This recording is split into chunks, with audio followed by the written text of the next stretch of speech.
Welcome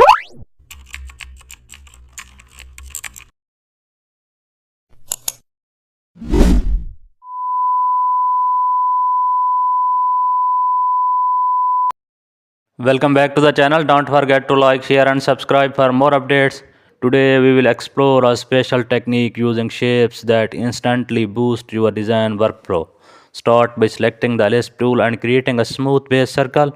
Duplicate that circle and rotate it slightly to build rhythm in your layout. Reduce opacity on one duplicate to create depth. Now switch to the direct selection tool and adjust anchor point carefully. This helps achieve a custom curved shape unique to your concept. Add a gradient overlay style to give it subtle lighting, then apply inner glow for a soft ambience.